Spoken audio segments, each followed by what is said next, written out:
साल भर पहले तक जो पर्यटन निगम अपने अस्तित्व को लेकर जूझ रहा था, वो अब न केवल निजी होटल से प्रतिस्पर्धा में आकर खड़ा हो गया है, बल्कि जल, थल और नभ पर तेजी से आधिपत्य जमाने को तैयार है।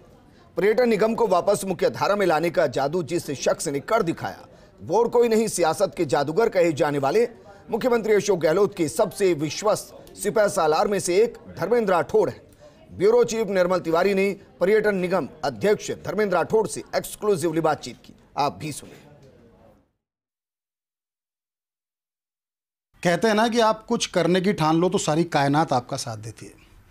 मेरे साथ इस समय बैठे हैं धर्मेंद्र राठौड़, जिनको पूरा पर्यटन निगम अब एक युग पुरुष के तौर पर देख रहा है। आपने पर्यटन निगम के अध्यक्ष का कार्यभार संभाला, उससे पहले यूँ कह सकते हैं कि इस जो वर्ष जो समाप्त होने जा रहा है 2 दिन बाद, इसकी शुरुआत भले ही मायूसीपूर्ण हो, लेकिन आपके आने के बाद जो आपने फ्लोरिश किया इस साल को, इसका अंत इतना सुखद होने वाला है कि उसी को अब पूरा पर्यटन निगम ही नहीं, पूरा पर्यटन क्षेत्र उसको सुखद मान रहा है।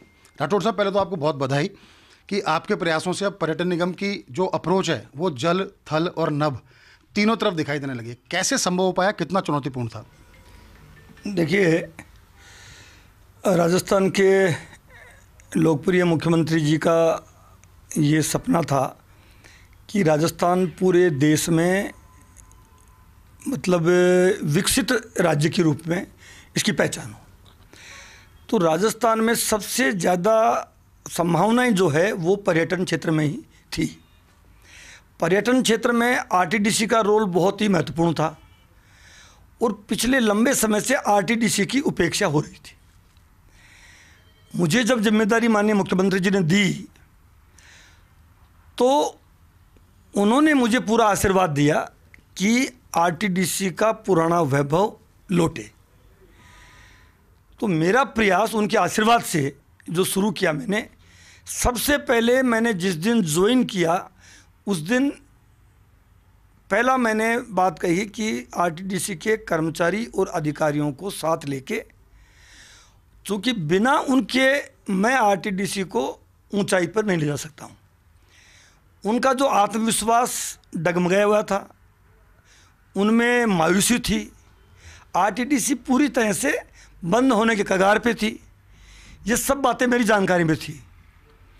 तो मैंने सबसे पहला काम किया कि हमारे आरटीडीसी का कर्मचारी और अधिकारी जिनको सैलरी टाइम पे नहीं मिल रही, रिटायरमेंट होने के 5 साल हो गए लोगों को, उनको उनका ग्रेजुएटी, उनका ईपीएफ पैसा नहीं मिल रहा, उनके प्रमोशन नहीं हो रहे, तो कैसे संभव होगा आरटीडीसी को हम ऊंचाई पे ले जाएं। तो पहले दिन मैंने कहा कि मैं आरटीडीसी के कर्मचारी और अधिकारी को 1 तारीख को सैलरी दूंगा।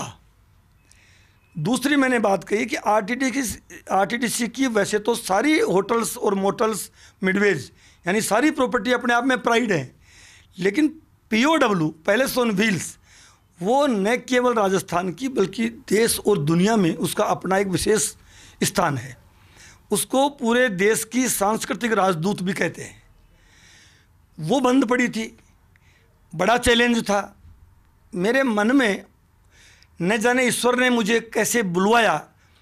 जिस दिन ज्वाइन किया उस दिन दूसरी बात मैंने बोली कि पैलेस ऑन व्हील को मैं सितंबर में पटरी पे चला के रहूँगा। आपको खुशी होगी ये जान के कि मेरी दोनों ही बातें आज आरटीडीसी का कर्मचारी अधिकारी इस उत्साह से काम कर रहा है कि आज जो कुछ भी यात्रा सफलता की ओर बढ़ रही है उसमें उनका भी कंट्रीब्यूशन बड़ा है। बहुत बहुत धन्यवाद राठौड़ साहब। तो कहते हैं ना कि आप कुछ करना चाहो, जैसे मैंने पहले भी बात की शुरुआत की थी कि जब आप कुछ करना चाहते हैं तो पूरी कायनात आपका साथ देती है। और संकल्प जो डॉक्टर धर्मेंद्र राठौड़ साहब ने लिया है वो निश्चित तौर पर, मैं डॉक्टर इसलिए कह रहा हूँ इन्होंने, क्योंकि इन्होंने जो थेरेपी की है ना पूरे पर्यटन निगम की, वो आज तक कोई नहीं कर पाया। आप जिस लेगेसी को आगे ले जाना चाह रहे हैं, वही राजमाता गायत्री देवी की लेगेसी की बात करें, तत्कालीन महाराजा गज सिंह जी की बात करें, उस लेगेसी को आप आगे बढ़ाना चाहते हैं।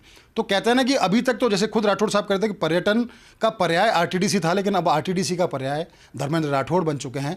तो उम्मीद की जानी चाहिए कि जो वर्ष का जो सुखद अंत है इसमें धर्मेंद्र राठौड़ का कहीं ना कहीं उनकी लीडरशिप और उनकी जो मंशा थी, उनके जो इरादे थे, उसकी वजह से संभव हो पाया है। तो ये जो सुखद अंत हो रहा है 2022 का, इसको 2023 का एक बहुत ही सुखद शुरुआत भी कही जा सकती है। और निश्चित तौर पर अपने संकल्प को पूरा करेंगे और जल्द ही पर्यटन निगम, जिसकी कि 70 के दशक के अंत में इस बात के लिए स्थापना की गई थी कि देश विदेश से आने वाले पर्यटक जो हैं उनको बजट सुविधा मिले, सहज सुविधा मिले लॉजिंग बोर्डिंग की, उसमें वो एक बार फिर कामयाब होंगे। कैमरा पर्सन नरेंद्र शर्मा के साथ Nirmal Tiwari, First India News, Jaipur. एक